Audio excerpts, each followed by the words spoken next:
Okay, welcome everybody from Zoom and Facebook. As always, we're very pleased to see so many of you attending these live webinars. You can continue to support World Horse Welfare and ultimately horse welfare in many ways, with one easy way being to encouraging your friends and family to attend and watch these webinars too. Anyone can register for free, which we feel is the best way to participate, but you can also watch live on Facebook and subscribe to our YouTube channel and watch back at a later date. Links should now be available in the chat. Tonight, we're going to be talking about the principles of training horses. We're very pleased to welcome equine vet and clinical animal behaviourist Gemma Pearson. And I'm very sad to say that Eileen Gillen, who's the centre manager from World Horse Welfare Bellwade Farm Rescue and Rehoming Centre, will not be joining us, sadly. She can't be with us due to unforeseen circumstances. So Gemma will fill in for her as well. You've got a job to do tonight, Gemma. We want people to be involved. So remember, this is a two-way conversation. So please use the question and answer Q&A tab on Zoom or use the Facebook comments to ask questions and share your views. If you enjoyed today's discussion, please attend the others and share with your friends. We welcome ideas for future topics, so let us know on the chat or by emailing education@worldhorsewelfare.org. We'll place a link in the chat for you to sign up. So I'll just pop on my share screen and start our presentation. So training horses, where to begin? Whilst we do this, I'd like to ask our first poll. So as before, we'd love to hear from you. So here is a poll for Zoom users. If watching on Facebook you can't take part. So next time, please do sign up to take part on Zoom. The question is, do you use the principles of training in your horse training?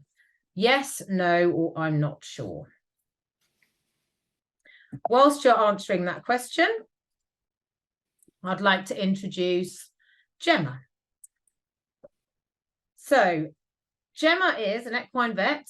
She has done a PhD, which investigated stress response of horses undergoing veterinary care.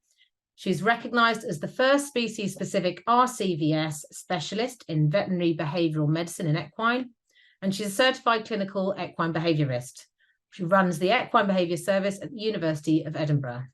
She's also Director of Equine Behaviour for the Horse Trust. So welcome, Gemma. Extremely well qualified.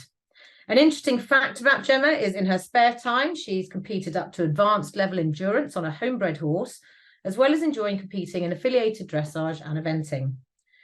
Currently, she is retraining a thoroughbred recently retired from training. She also is a massive fan of Leeds United, and as I found out a couple of weeks ago at the London Vet Show, an impressive consumer of pick-a-mix sweets. So if we can now go to the poll results. Super, thank you, Basil. So we've got 46% of you saying that yes, you do use the principles of training in your horse training, 4% of you saying no, and 50% of you saying you're not sure. So I think we've got some explaining to do as to what this means. So over to you, Gemma, if you'd like to start with your presentation, and don't forget to use the Q&A to ask your questions as we go along. Thank you very much, Gemma. Thank you, Lucy. And I would also just like to point out that Lucy was also very good at consuming the pick and mix at London Vet Show, as well as the cheese. Okay, so we're going to talk through the principles of training. These were developed by the International Society for Equitation Science. They're originally based on Dr. Andrew McLean's PhD work. And there were 8 principles. And then over time, as more evidence has been gathered, they've been adjusted and amended. So we get to the stage where we now have 10 principles of training. And these are 2 lovely posters which you can print out and put in your tack room to remind you of these all the time. I know we get a lot of international audiences on these webinars, and they are available in several different languages now. If they're not available in your language and you would love to help out,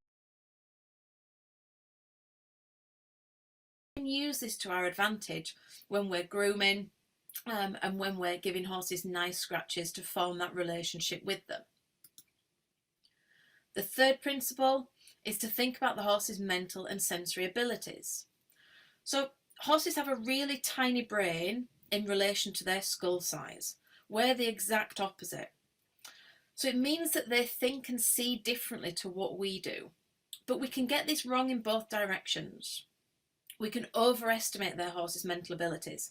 He's being bargy because he wants to be dominant, or because he's taken the mickey out of me.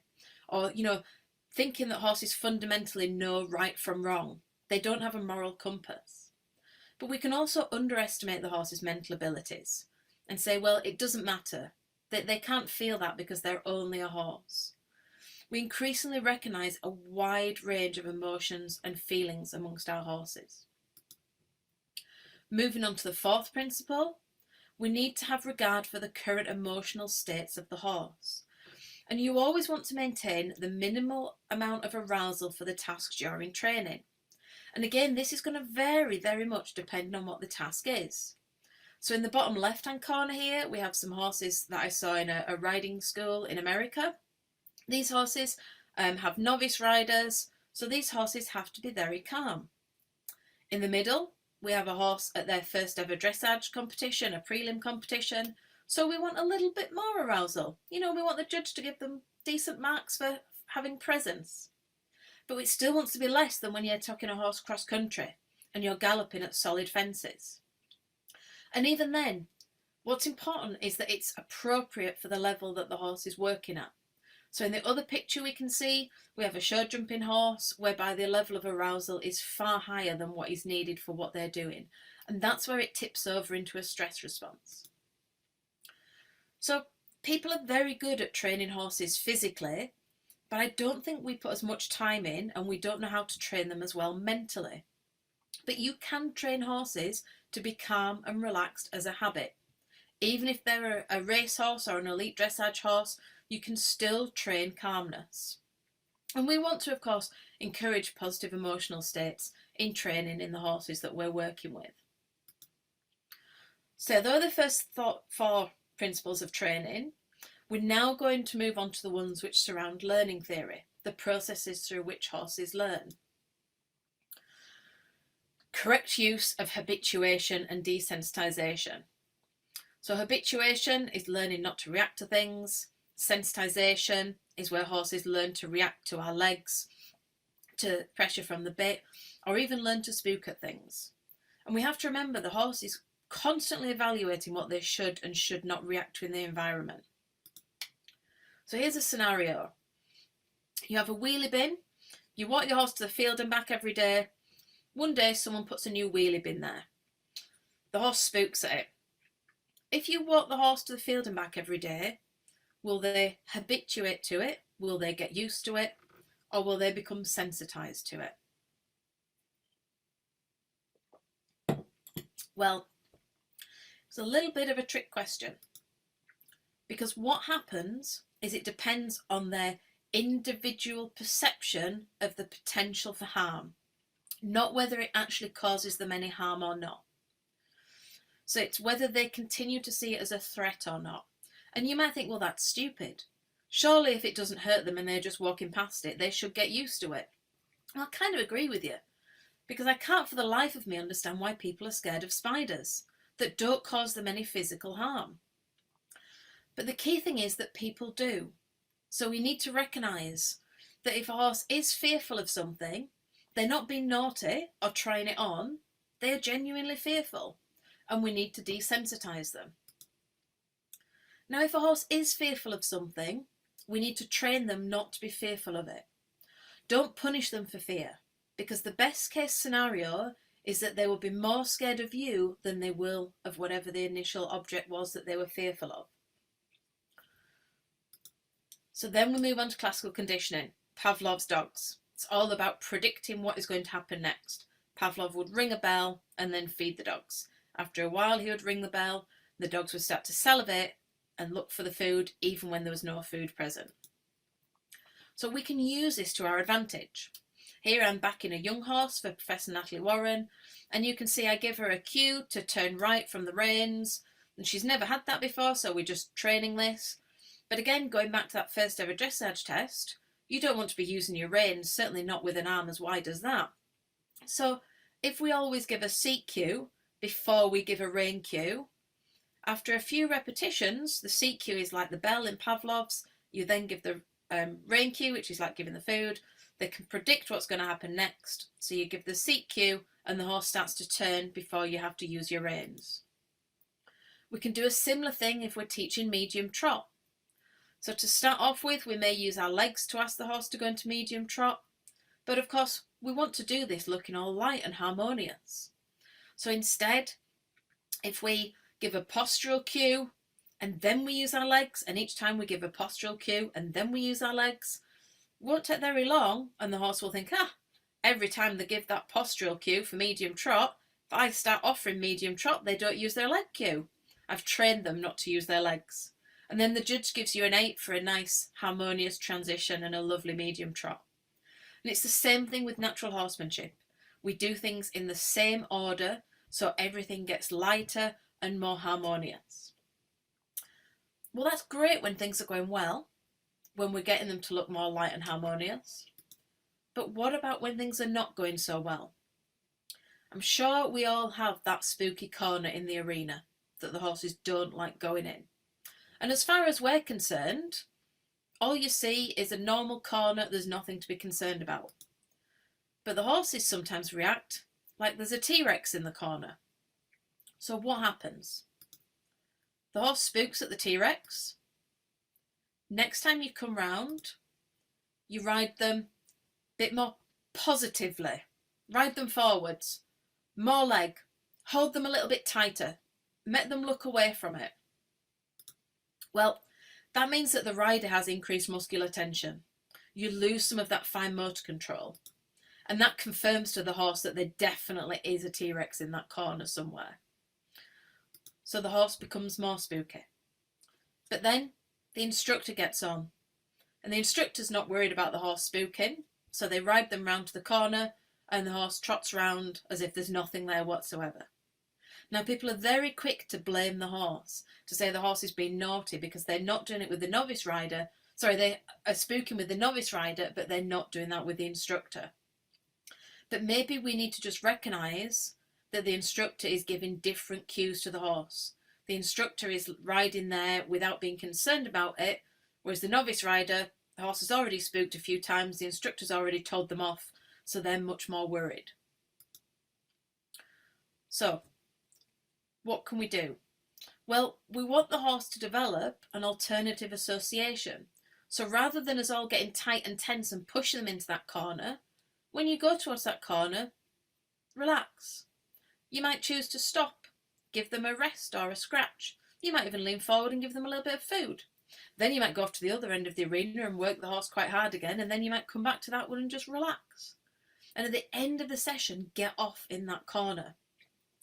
But what I would say, when you're going into that corner and just getting them to stand and relax, don't try and go right into the corner. Just go where they're comfortable, then go off and work them at the other end of the arena, then come back again. Might go slightly further in, go back off to the other end, go a little bit further in.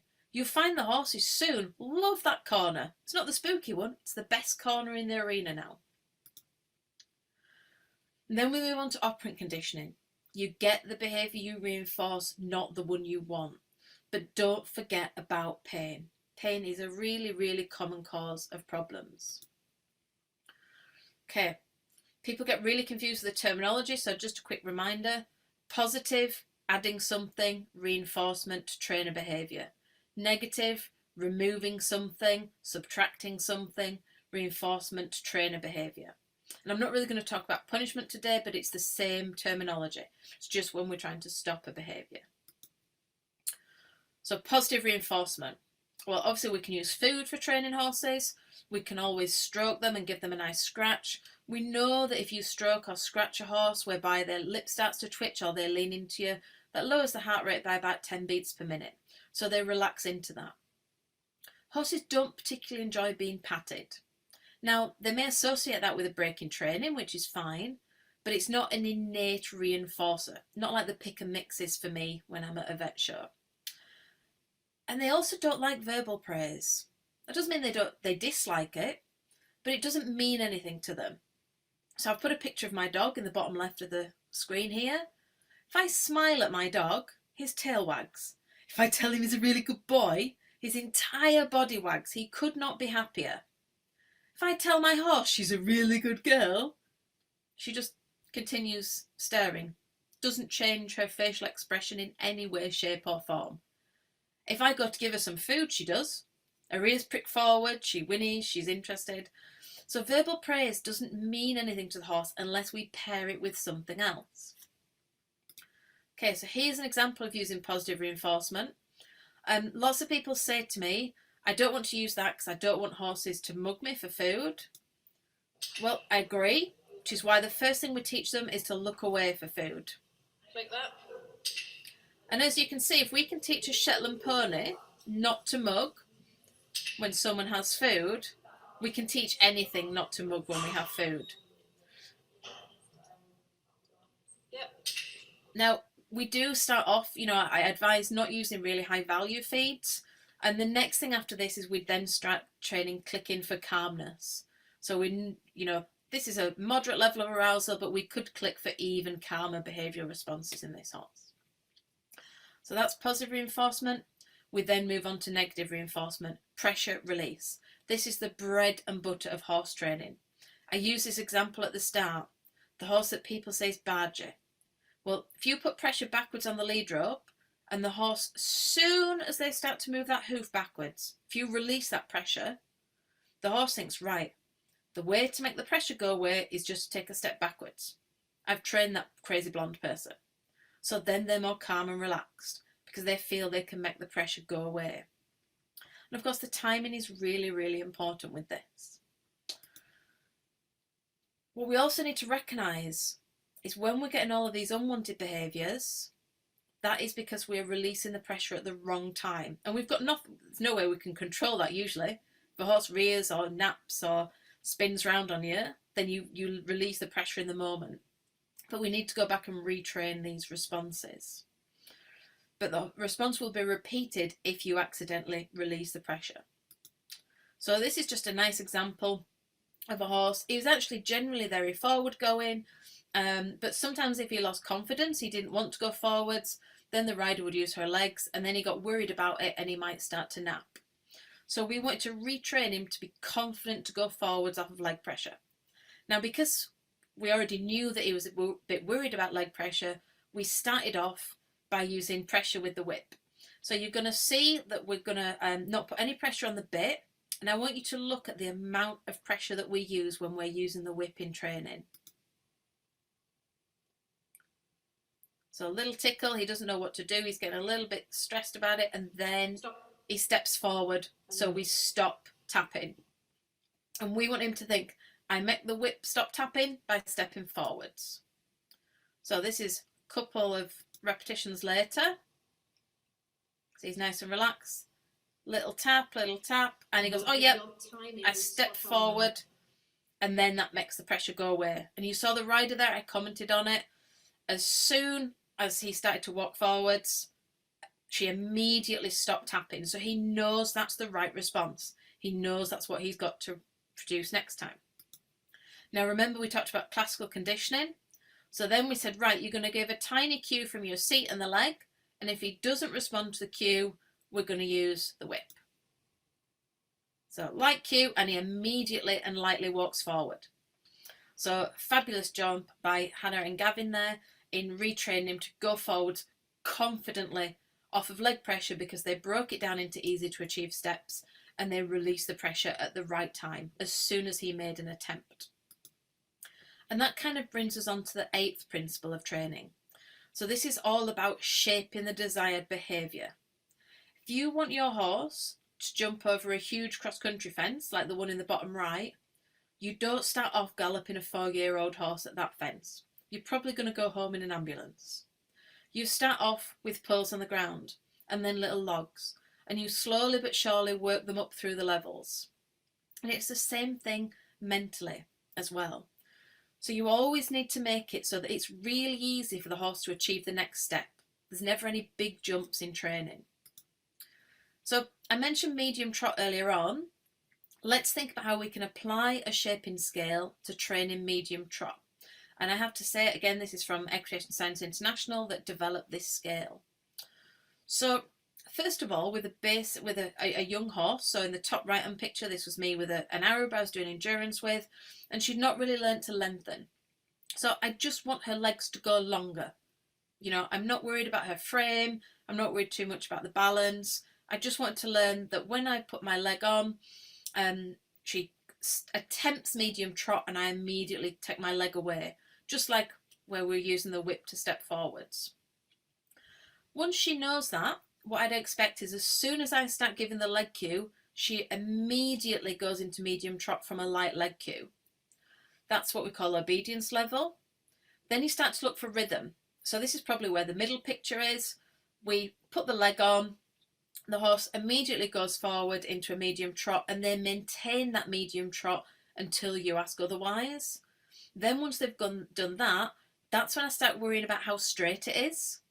And once they've got that, that's when I start worrying about the contact and the outline so they can maintain the same frame. And eventually you move to proof level, where it will happen anywhere, anytime. And that's like the bottom left picture here, where this horse now knows I give a postural cue and he immediately goes into medium trot. And this is an arena that he's never been in before because we've trained it in lots of different contexts.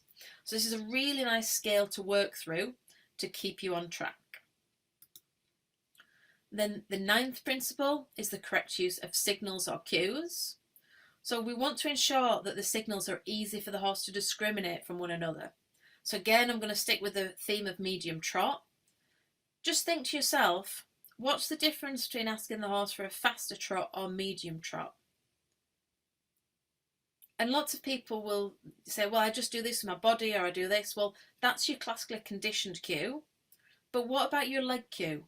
How does the horse know the difference? So one thing I train young horses when I'm backing them is if I squeeze with both my calves and I hold that squeeze until they go a bit faster, that means faster.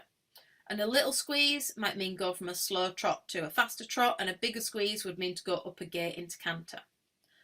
I want a different cue for a longer stride. So again, with baby horses, when I'm first backing them, even in walk, I squeeze, a little squeeze, faster walk, big squeeze, trot. Then I just give them a tiny tap, not with my calves like the squeeze, but with my heels. And I do that every third step of the front leg, so I count in the rhythm. And initially they go a little bit faster because legs are generally meant faster. But then I keep just quietly tapping them and eventually they'll start to lengthen before they go into trot. And when they do that, I immediately stop and give them a scratch. So I stop tapping with my heels. And then they're like, ah. So squeeze means faster legs with the calves. Little tap with the heels means longer stride. That's easy. Remember, horses have little brains, so we need to make it nice and simple for them. And the nice thing is that absolutely everything we train horses can be broken down into these basic responses. And as you work up through the levels, you just start to put different responses together to get what you want. So I saw a really nice example. Again, it was Andrew McLean teaching a horse, was an advanced level rider, and he was teaching them canter pirouette for the first time. So first of all, can they collect the canter? Yes, they can collect it. Then, can we collect the canter and put the quarters in slightly? Yep, they can do that. Go back to your normal canter. Does the horse know how to turn in canter? Yep, they know that. So you just put them all together. You slow the canter down, put the quarters in slightly, you give the turn cue, and they got 2 strides of a beautiful canter pirouette, and then they cantered out, because 2 strides is enough for the horse's first attempt. You certainly don't want to be looking at a half or a full pirouette. So let's just quickly go through some of these signals. Each signal should only have one meaning. Imagine you speak several different languages. If you went into a shop and you wanted to ask for a ham sandwich, you would know all of the different ways to ask for that depending on which country you're in, if you speak that language. That's fine. But imagine it the other way around. Imagine if sometimes when you said ham sandwich, you got a ham sandwich, but sometimes you got a chicken sandwich, and sometimes you got a banana, and sometimes you got an apple, and sometimes you got chocolate. That would be really, really hard for you. And so It doesn't matter if you have more than one way to ask a horse to go forward. It may be from your leg, it may be from your seat, it may be a voice cue. That's like having the different languages for the ham sandwich. But what you can't do, let's use the rein cue, is sometimes the reins mean to slow down and other times the reins mean to flex your head and neck into a position. How's the horse expected to know which one's which? Okay, so the basic response is, if we apply pressure with both legs, that should always involve the horse going forwards. So faster steps, longer steps, or up a gait. And it's what, as vets would call protraction. It means we're moving the limb forwards. So we're activating the groups of muscles which move the limb forwards. If we apply pressure to both reins, that should always be associated with stopping, stepping backwards, slowing down, taking shorter steps, or going down a transition. And that's associated with the groups of muscles, which we call it retraction or swinging the leg backwards. So from halt, they would step back.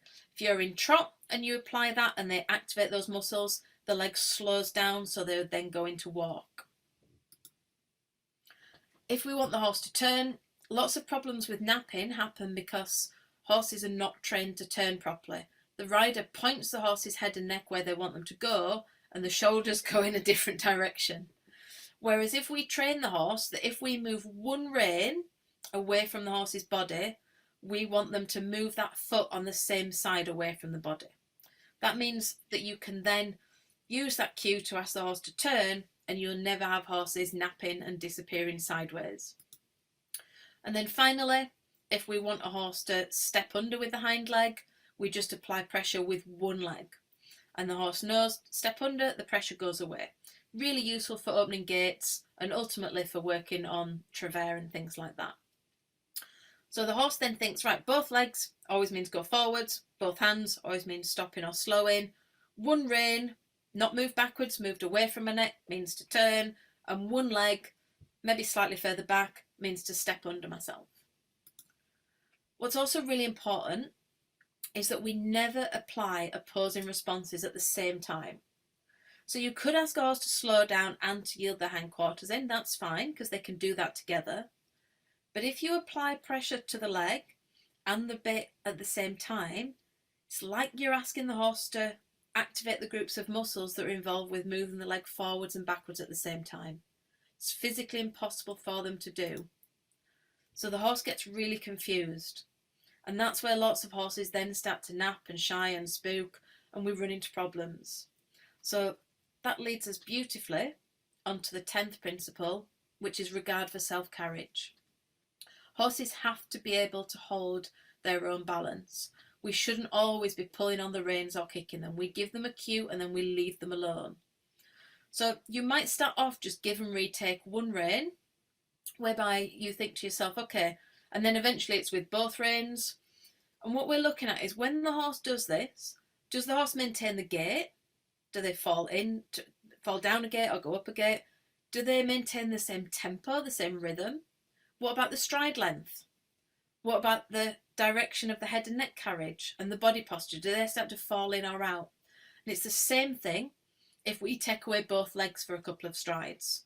So this is really important, but 10 times, 100 times during a schooling session, you check for self-carriage, because that's the proof in the pudding. If the horse can't maintain what you're asking them to do, when you give and retake either the reins or the legs, you haven't trained it well enough yet, and you need to keep working on that. And what we need to do is avoid forcing any postures, because when we do that, the pressure becomes excessive and it creates these horrible pictures, which means that we will ultimately lose our social license to ride horses if we're not aware of that. If you're using spurs, it should just be a light cue to ask for the correct response. We shouldn't need to use belly bandages or leave clip patches to avoid blood on a horse's sides. And I thought I would just quickly finish with this video that I took at the British Dressage Forum a couple of days ago, showing what self-carriage looks like from a good rider and a good horse who you may well recognise. I sit here in my seat, my upper body, my seat's in, my bum's in the saddle. I'm not pushing down on the back, but I press the button, I let go, she stays there. So we can see No change in tempo, no change in pace, no change in stride length, no change in head and neck position. That is the proof in the pudding. I think we're going to put a link to these principles of training. I've flown through them a little bit today. There's more details on the website. And as I've said, there's also these 2 posters which you can put on your tack room walls just to keep reminding everyone. So thank you very much for your attention, and I'll be delighted to answer any questions that you may have.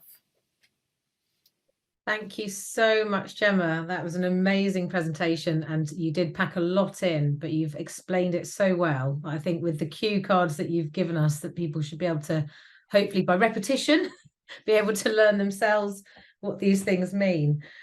I'd just like to thank everyone that's been joining us over this time, because we've got people from all over the globe, different countries as well as different counties. So it's lovely to see people from Scotland to Cornwall, County Cork to Suffolk, Sweden to Finland, and Greece as well. So thank you very much for joining us. We've got a lot of people here tonight because this is evidently a very popular topic, and one that's extremely important, as you already mentioned, for social license, if nothing else.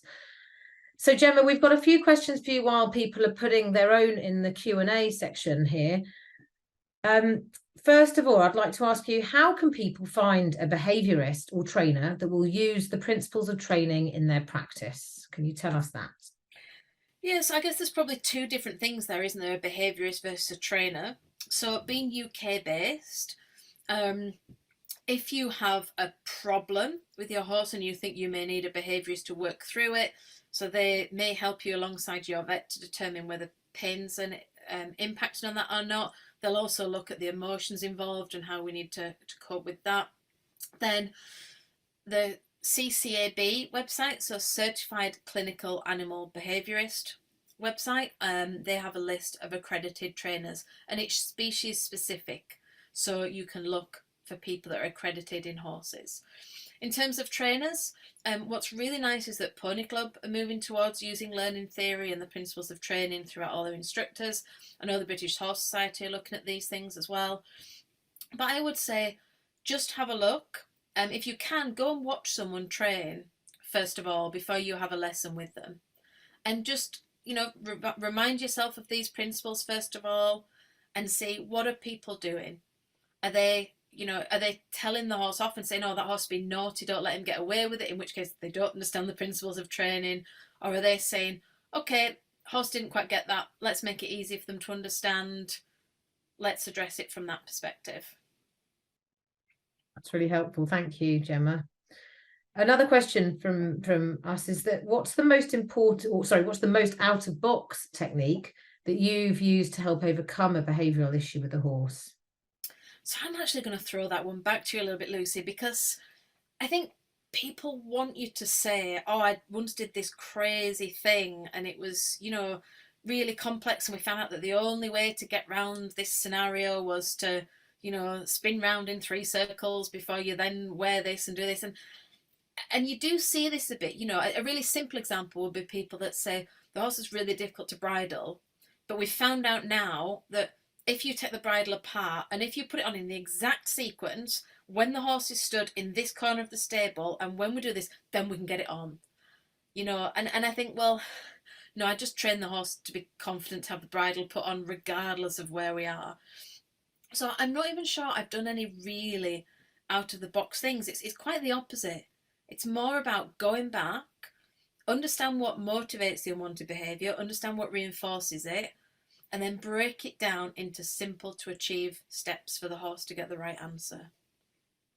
And I mean, that's kind of ironic, isn't it? That the simpler the better. And that's the problem. We sort of overcomplicate these things as humans, which then, of course, makes it completely confusing for the horse. So another question, how important is it for owners to have a good understanding of the principles you've described to safeguard the mental and physical health and welfare of their horse? I think it's absolutely vital. And like I said, these principles are evidence-based with a bit of common sense thrown in. There's a lot of time and thought process that has gone into these, and really trying to keep it down to 10, because we could write a textbook on things like this. But we know a lot now about what it is to be a horse, what makes happy horses. And this is particularly obviously related to training horses, but it also touches on making sure that horses have the 3 Fs. So I think these are absolutely vital. Like I said at the start, it doesn't matter what you're doing with your horse, what discipline you're in, whether you're a happy hacker, whether you just do groundwork, clicker training, whatever it is, the same principles should apply. They're universal. Thank you very much, Gemma. So now I'm going to move to the audience Q&A. We've got quite a few questions coming up in the box here. Don't forget you can upvote them. So if you see a question that's one that you'd like to see answered, obviously upvote it yourself so we can get them to the top. First of all, we have from Beth Walker a question which is, how do you habituate a horse to something unpredictable or animate which they are scared of, e.g. livestock such as cows, especially as you often have to expose the horse to them in an uncontrolled environment, such as out on a hack, rather than in a controlled environment of home? How would you tackle that one, Gemma? Yeah, lovely. Well, first of all, you can teach the horses to be more bold just generally in life. So one thing you can do is you can teach them to touch something with their nose, like a target to start off with. And then you might take them out in hand and you might get them to touch road signs and cones and bicycles and post boxes and flowers without eating them. And the horse touches it, you give a click and you give a little treat. And you can then do that ridden as well. I've got a fabulous friend, Alex, who may be watching tonight. And she's done some lovely work with this with her beautiful young cob. And now, she's just got back to starting to hack her out again and things. And she's so confident because she's like, do you want me to touch this? Do you want me to touch that? She's just looking for an opportunity for a positive experience rather than a negative one. Now, as we say, they're not necessarily unpredictable things, although you can then move them up to things that maybe flap a bit. It all sets them up for success generally. But if you're going to look at things that are a little bit more unpredictable, we could think about a process that we call approach conditioning. So horses are fearful of anything that chases them, but they quite like to chase things. If they feel they can make it go away, they get really confident. So let's say, for example, you might start off with something like an umbrella. You might have a person, with an umbrella, and you walk the horse towards it. Soon as the horse starts walking towards it, that person walks away. And you'll find that the horse starts wanting to follow them. And you then might start doing it with livestock if you have permission of the farmer and if you can do. So sheep are a good way to start, because as soon as you start walking towards them, they'll just quietly walk away. Now, please note, I'm not talking about chasing them, as in like trotting after them or, causing them a lot of stress. But people often go, right, we'll just go around the corner of the field and we won't let them look at them and we'll just try and stick to the edge. And I'd be a little bit more the opposite. I'm like, well, we'll just quietly walk towards them, and then they just quietly walk away, and the horse like, I made that happen. And you could do that, even on a path where there's a fence. If you walk towards that, most of the time these things will go away. Again, with cattle, some cattle are a little bit more bold than sheep, so they might not move away. But you could ask the horse to step towards them and then give them a treat, and then walk down the road and walk back. They make an effort to go towards them, give them a treat, and they'll just get braver over time. Super, thank you for that. It's very helpful. And then from Liz Malia, we've got, what resource do you recommend for someone wanting to learn more about these training principles, especially clicker training and positive reinforcement methods? Yeah, well, actually, the International Society of Recreation Science have just put some resources on their website about starting clicker training with horses. And I can't remember if you have to be a member or not. I've seen there's also a question from Katrina, who is the current president for ISES, so she may comment somewhere on that. But membership is so ridiculously cheap. If you're not a member, then I would have a look on that. Fantastic. Thank you very much. And Katrina's asked the next question, which is, can you expand a bit more on how pain features in training? Yeah, so this is a really complex question, really. And I know you did that lovely webinar previously with Sue Dyson, looking at, pain indicators in the ridden horse. The vast majority, well, we actually looked at this, 85% of cases that present with unwanted behaviours at the University of Edinburgh have pain as an underlying cause. It might not be the sole cause, there may be a few other things going on as well, but it's always an important one to treat. I only see cases on referral from other vets. So a lot of times the vets have seen the horses for their normal vaccines. They may even have trotted them up or, done something else with them. And they don't believe there's any pain. There's no reason for them to believe there's pain. But I often find pain where people are not necessarily looking for it. And that's because I work them up in a slightly different way. So even things like overnight video footage, I'm amazed what I've seen on that. You know, horses that look perfectly fine otherwise, and then when there's no one watching, they show signs of pain, because as prey animals, they tend to hide it really, really well. And it's a similar thing with lameness. Horses are really, really good at hiding lameness. And the ones which are more anxious about life in general and a bit more stressed, they are the ones that, if they have a low-grade lameness, are really, really good at hiding it, but are quite traumatised by it. And so they're the ones which are then more explosive and more problematic. What I would say... I didn't get that. Oh, sorry, that's my watch talking. What I would say is that the biggest indicator I have that there's pain going on is a poor response to training. So if you're using these principles of training, and if you've had success with other horses, if it's not going well, I'd be very confident. Sorry, I don't know how to shut this stupid thing up. I would be very confident that pain is playing a role there. That's a really interesting point, isn't it? I think that, you know, where the pain will block the ability for the horse to respond to those training techniques, which it would otherwise be able to manage. So that's a really big thing to say about pain, isn't it? Ultimately, that it can block the neural pathways in some ways, can't it? To those. And it's much more common than we think. Yeah, absolutely, and that's certainly something I think we're becoming more and more aware of. Next question, which has been upvoted, is Sue Wharton. So can you please talk about how you'd use learning theory to help a horse learn to diminish or eliminate an unwanted behaviour, for example, biting? Yeah, so I guess with my clinical animal behaviourist hat on, what I'd first like to understand is what motivates that behaviour in the first place. So sometimes it can be play, you know, in young horses, and it can be a bit of fun to get in and, you know, try and get out before you get them. I'm sure we've all seen young colts playing in the field. But the vast majority of times, there's something else going on with these horses. In my caseload, again, the vast majority of times it's pain. And I tend to find these horses that do bite, once we get on top of the pain and do a little bit of retraining with them, then the biting stops. If it's not pain, and that would make up, as we say, about 85% of cases, then it tends to be a little bit of stress. Now, when I talk about stress, this is all about predictability and controllability. So this is where I would use, go through the basic leading responses, getting the horse to step back off of pressure, to step forwards off of pressure, and to stand still unless asked otherwise. So not off of your body language, not off of a voice cue, just giving the horse these really simple cues so they feel they can switch the pressure off. And then you start to teach calmness as a habit.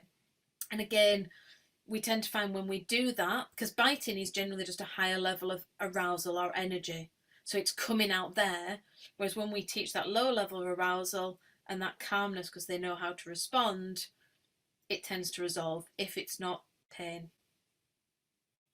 Quite right. And just to fill in some gaps from the questions we've just had, Katerina's just mentioned in the chat that you do need to be a member of ISES to access the in-depth information on positive reinforcement, but there's some great infographics on the open Facebook page, so do go and have a look at those. Catherine, it's really cheap. If you just want to be a supporter member, it's super cheap, so have a look at it. Yeah, don't discount the idea of being a member. Very well. And Catherine Scott's just mentioned, just on the basis of what we've just said, how can you tell if a horse is in pain? That's quite a good question, I suppose, for some that maybe haven't had the privilege of understanding how that can manifest. Yeah, I don't know. If someone works that out, then tell me. It's really complex. You know, is the short answer. And I think what people want you to say is, oh, they have this facial expression, or they do this, or they do that. Nothing is consistent. The best indicator I have is a poor response to training. So if you've got an unhappy horse, if you've got a horse that bites or puts their ears back or swishes their tail or just doesn't go forward when you're riding them, or goes forward too much and, you know, runs off, if it doesn't respond quickly to training, then the vast majority of times there'll be something somewhere lurking. You might have to go digging a little bit to find it. That's a good point when you say when they kind of respond too much. So being sort of oversensitive, hypersensitive, if you like, that could potentially, I suppose, be a sign of pain. You know, those horses that are on edge or overreacting, as you say. And I guess that's the basis of Sue's research, isn't it? That you've already mentioned, that there's lots of different potential signs and you can get one or many combinations, can't you? So it's difficult to pinpoint, and will vary from individual to individual.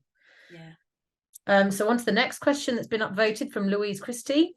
We've got, what's the best approach for a horse who stops dead when he sees something he thinks is scary on a hack? She normally would ride the horse on. What would be your suggestion? Yeah, so what I would say is, if your horse is going along perfectly happily and then they just suddenly startle, just stop and give them a scratch, because that's a perfectly normal response. We do it ourselves. Someone jumps out in front of you, you jump, you then have to process that information, and then usually the horse will go, oh, it's okay, and they'll walk forwards again. We know from studies that it takes an average of 13 seconds from the horse first seeing something until their heart rate starts to drop down again. And horses see and hear differently to what we do. So if the horse does suddenly stop and you think, well, there's nothing there, they may be aware that there's something that you're not. So even count to 13 and just give them a little scratch. It's okay, and then quietly ask them to walk on. And over time, it just gets less and less and less. If horses are planting and not really wanting to go forwards, again, look for pain. Thank you. That's very helpful. The next question is from Hannah Bobanak. She says, can positive reinforcement be used without negative punishment? For example, when starting with clicker training and teaching a horse not to mug when we use food, if the horse is nibbling at my pockets, I will not hand out the food. Is this negative punishment? How would Excellent. Yeah, so it's nice to see Hannah obviously understands a bit of learning theory there. We put them in these nice, easy boxes, and realistically, you always get overlap. So positive reinforcement is addition to reward the correct behaviour, i.e. look away for food. But negative punishment is removal of something to stop a behaviour from happening. So in that scenario, you're taking away the food when the horse is mugging you. So I wouldn't worry about that too much. What's important is that the horse doesn't start to get frustrated. So it should all be done really quick and easy. And I might start off over the stable door. If you're worried about horses biting or something, just use chaff or fibre pellets, something really boring. Give them big handfuls, and the millisecond they start to move their muzzle away, reinforce that behaviour. Because if you do that, you don't get the negative emotions. So negative punishment in itself, if a behaviour's reducing in frequency because we're reinforcing a desired behaviour instead, that's not necessarily a bad thing. And it all comes back to, yes, we say generally we don't want to use punishment, but look at the horse in front of you. Is the horse calm, relaxed and happy? If they are, your training is fine. If they're frustrated or fearful or unhappy, we need to change it. Very good. Good take-home message there. And the Facebook user, who I'm not sure the name, has asked, how beneficial is horse agility, trek, in cross-training for confidence for spooky horses? Yeah, I think these things are great. And it's similar with some of the natural horsemanship things. They actually dedicate sessions to spending time training horses. I know with trek, they go through, streamers that are hanging down, and they have to go underneath low things and step up onto different objects and things like that. So yeah, it's just setting the horses up for success, and it may be good fun alongside whatever else you're doing. Yeah, and important to do lots of different things, I guess, rather than repeating the same training over and over again. You don't want fatigue, I suppose, in your training as well.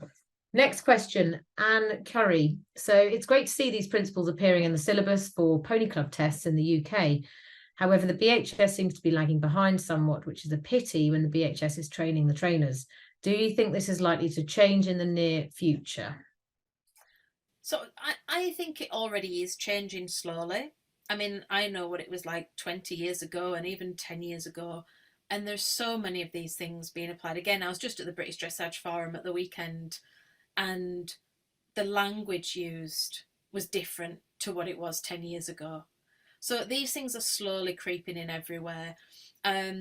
Obviously, for the BHS to completely rewrite things and go in and train all the trainers, that's a massive undertaking for them.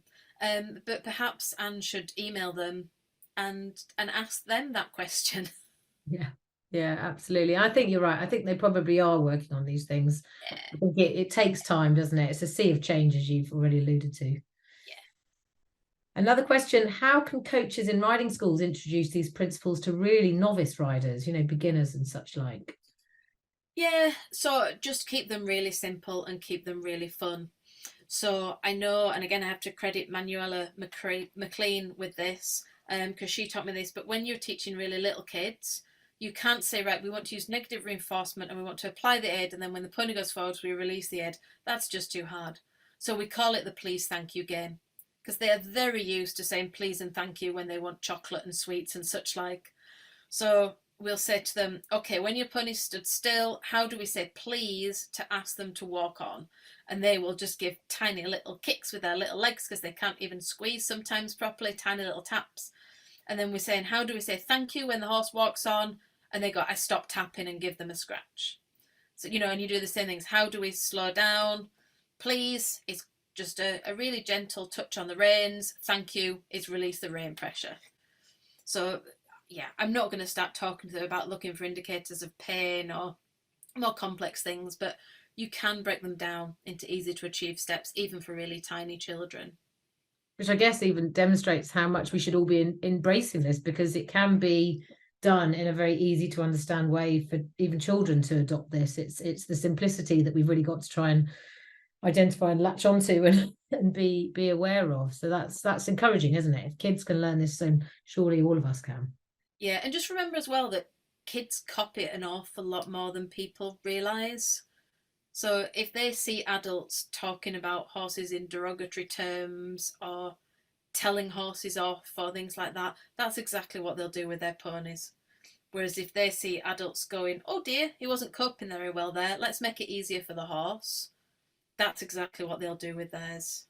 Yeah, we need to lead by example, and like you say, use the appropriate language as well, isn't it, to make it understandable. Yeah, very, very good point. The next question is from Susan Hinton Smith.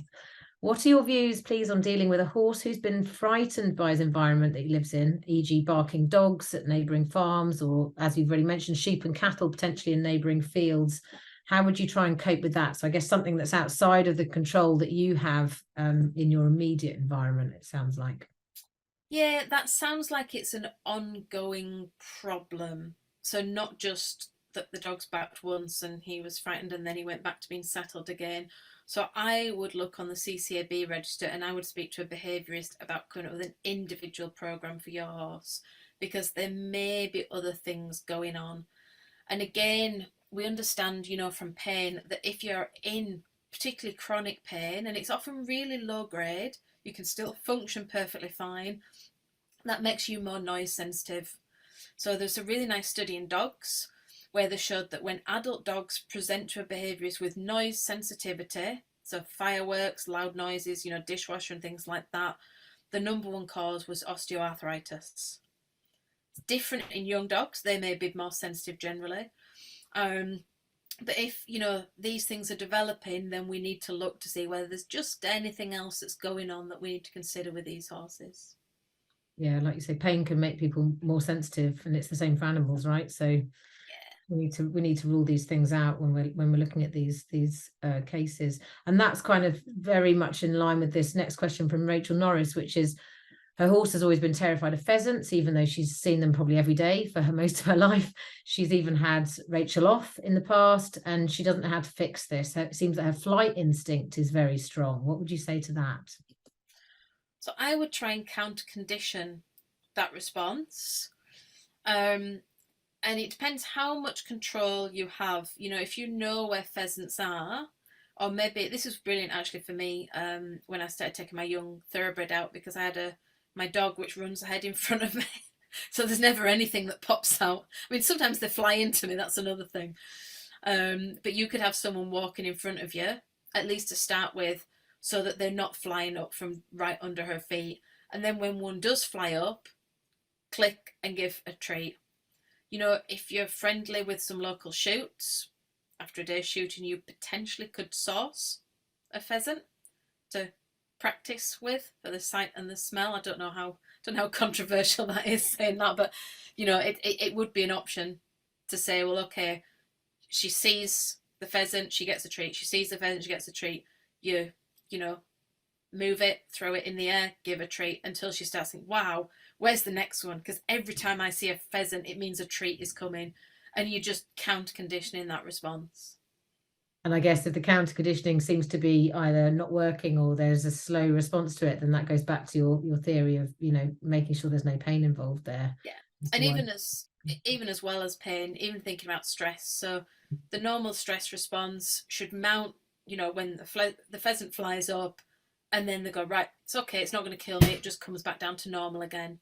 Whereas if it's staying up there for a prolonged period of time, or if they're really reactive to lots of things, that might mean they've got into a vicious cycle of wind up where the stress isn't coming back down again.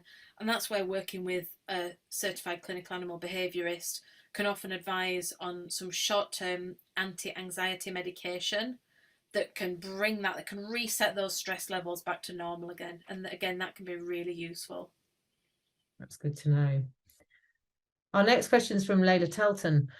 Where do you start when reintroducing riding to an old horse who has had unkind training in the past? So where you know that there's been inappropriate training, I guess, how do you go about trying to restructure that for the horse?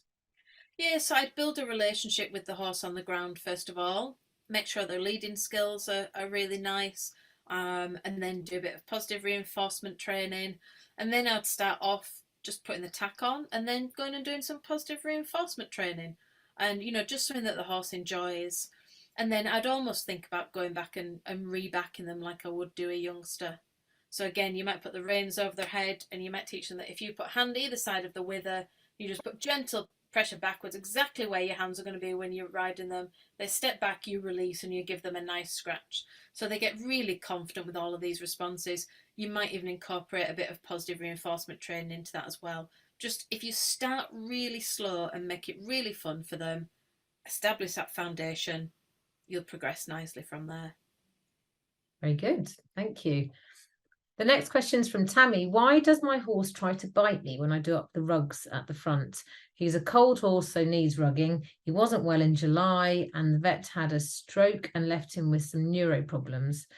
Could he be worried it's going to hurt him? So I guess that's looking at the rugging and the adverse response to that procedure, that process. Yeah, so I think this is always a challenge because, and this is I'm going to put this out there as a challenge to the rug companies. I've never seen a rug that doesn't cause any slight rubs anywhere, or the horse doesn't change the way they move in them. So I think they're just, and it's really hard to make something that's durable enough to survive with 500, 600, 7 kilos of muscle trashing it into the ground and galloping around on it, but also comfortable enough. And I think I know myself, if I wear, you know, a shirt that's got a bit of a stiff collar or something, and it's just uncomfortable, and it doesn't damage my skin, but I can just feel it. So I do think rugs can be challenging. At the same time, most of the cases I see which have more extreme problems to rugging have pain underlying, and it comes out with, you know, they can be really aggressive when the owner's trying to do the chest straps up on the rug, but it's actually that they've got hind limb lameness or something else, and that's common with pain generally. It can often manifest somewhere else, but let's assume for the second it's not pain. I'd probably teach the horse, I would counter condition it, so I'd make it really super simple. So I think, well, what can you easily achieve with this horse? Can you throw the rug over its back? Let's assume yes. I would then get hold of the 2 chest straps, and the horse is probably going to go, oh, but just ignore that. Click, give food. Get hold, food. Get hold, food. Then just bring them together a couple of inches. Let go, give food. And then you just build it up. So you might do 50 repetitions until you actually do the straps up. But the horse is going to start thinking, God, every time they start touching the front straps on my rug, it means food is going to arrive. So then they have a more positive response. If they don't respond well to that, I'd think about pain again. Yeah, there's a pattern emerging here, isn't there? There's a pattern. Yeah. Next question from Christine Miller. Would you always use clicker training if giving treats for wanted behaviour? I've done clicker training badly in the past, and I'm not the only handler of the horse I ride, so I worry about that inconsistency or confusion for him. But I like to just treat him when he does the right thing. So that's sort of clicker training. How would you approach that problem there? Yeah, so I think what you're getting at is, do you have to use a click or can you just give a treat? Now, the advantage of using a click is the horse knows the exact behaviour that they're getting the treat for. So with a child, you can say to them, you were really well behaved at the supermarket today, therefore you can have a lolly at the end of it. But we can't explain that to a horse. We can't go, you did fabulous in the schooling session, so you're getting a treat for the entire schooling session. So what you can do, that's the advantage of using a click or another verbal marker, in that the horse quickly starts to learn, this is the exact behaviour that I need to perform again in the future. And actually they showed this in prisons, that with adults that obviously weren't always the best behaved, that's why they were there in the first place, and they could use positive reinforcement training with them. But what they had to do was say, yep, I'm really pleased with how you did that. You can now go and get a reward straight away. If they said, I'm really pleased with how you did that, and they got a reward at the end of the day or the end of the week, the behaviours didn't change. So they had to mark the desired behaviour and then get the correct response. Food is not always great for all horses. And I've already said a few times, use chaff, use really boring things. But you can sometimes just use scratches as well. If you've got a horse that really enjoys being scratched, that tactile stimulation, you can use the click to go, yep, we're going to have a short break while I just give you a nice scratch or stroke. And I think that can work really well with horses as well. It's all about the timing, isn't it? The sort of time stamping of what you're trying to achieve and what's happened. Yeah. So we just had a nice sharing of an experience here from Delilah Cudahy, which is my horse was sort of threatening nipping behaviour when I was putting the bridle on. I hadn't noticed that it was tight, but when changed to a bigger fitting bridle, the behaviour stopped. So the bridle was clearly too tight and it was enough to make her react. Have you seen that before, I presume? Yep, absolutely. And these things could literally be anywhere. There could be some pain in the mouth, the bit could be a bit small or a bit big. Some bridles just don't sit well on that individual horse's head. And a similar thing, sometimes just changing the number or the girth type or the saddle, or, a common thing, and I know Sue's mentioned this before, is riders that sit back a little bit in the saddle. They're landing on the back of the saddle. That's really uncomfortable for a horse's back. So sometimes I'll go out to see a behaviour case and the vets go, we've already tried it up, we've lunged it, we've not seen any problems. And I'll sit and I think, oh God, this horse looks really sore. But then I realise that it's because of the way the rider's landing in the saddle. So this is just feedback that the horse is giving you, that they're not really happy.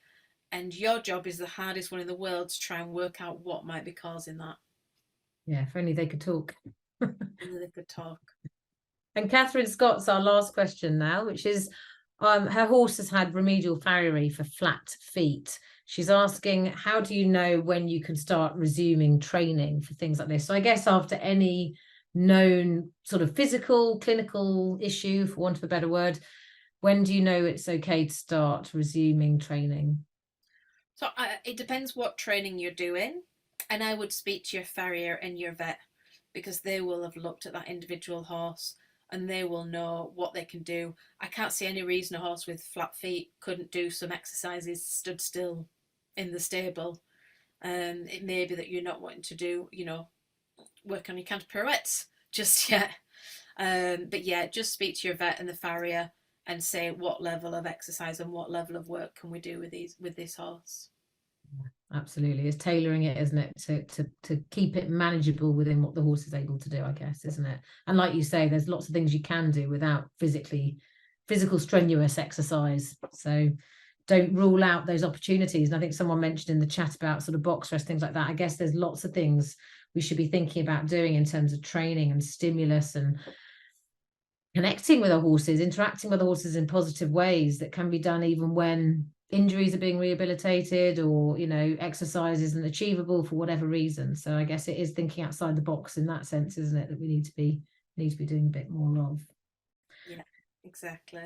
Well, thank you very much. I mean, we're coming to the end of the webinar now. We've certainly answered all the questions that we've had from the audience. So do you have a take-home message, Gemma, that you'd like everybody that's still watching to take home with them today? Yeah, so my take-home message would be listen to your horse. Horses are never inherently bad or grumpy or naughty. So listen to what they're trying to communicate with you, and then try and work out why they might be feeling that. Yeah, like you've mentioned already, there is feedback, isn't there? There's feedback that's going on with these horses and why they're behaving. One last question, actually, as soon as we have time, I'm gonna put it to her. Rebecca Hall, how can I go around food aggression? Badly treated in the past when she got him, lots of, I think, skin and overgrown hooves. Now improved, however, very bad about food and will turn on her, kick out, bite when puts the food in the stable, or if I take the treat ball from the field, he'll charge at her to get it. Have you got any parting comments just for that one before we wrap up? So obviously I work at the Horse Trust, and this is not uncommon with charity cases that have been emaciated, because food is such an important resource to them. You know, if you've been starved, you never know whether you're going to continue to get food or not in the future. So I would work with a certified clinical animal behaviourist, because also with these cases, sometimes we use some meds and some other things just to take away a bit of the anxiety. But the key thing is, I wouldn't clicker train that horse with food. I would clicker train them with some nice scratches and touches, and I would set up scenarios so that you're never in a position where you're trying to take food away from that horse. It's not about the horse being naughty or dominant. That horse just emotionally can't cope in that situation. And it may be that over years that, you know, they settle a little bit more. Keep the food as boring as possible generally. So, you know, if it is in a bucket feed, put loads of really boring, unmolasses chaff in, along with any concentrates or things that you might need. Don't get them too excited about it. But yeah, maybe seek a bit of help with that one. Yeah, that's a really valid point, actually, isn't it? Where food might not be as simple or as straightforward to use as a help with your training. Thank you very much for that last question. So I'd just like to remind people to email education@worldhorsewelfare.org with any suggestions for future webinars. I'd like to have a massive thank you to you, Gemma, and thank you for stepping in when Eileen was unable to join us today, and for basically being the star of the show all on your own. And Rebecca and Basil, who are in the background, hosting these things and running everything. It's very, very well run and really, really an enjoyable webinar. And I'm really, really, really sort of proud that I can be part of this. So thanks for having me. We look forward to seeing you all in 2 weeks' time, where we'll be joined by equine nutritionist Claire McLeod, who'll be discussing nutrition myths. So Claire will be joined by Liz Bulbrook from she's Director of Nutrition at Bailey's Horse Feeds. So please do sign up for that and look out for it. And if you can't make it on the night, which is of course the best place to be, then do make sure you watch the recordings. These are all recorded and all available to watch afterwards. Thank you ever so much for everybody coming, and thank you especially to you, Gemma, for your time and your expertise. I hope that everyone's inspired by what they've heard tonight, and to go back and look at how their horse behaviour reflects perhaps how that horse is, and how we can all improve the welfare of the animals that we're in charge of. Thank you again. See you next time, everybody.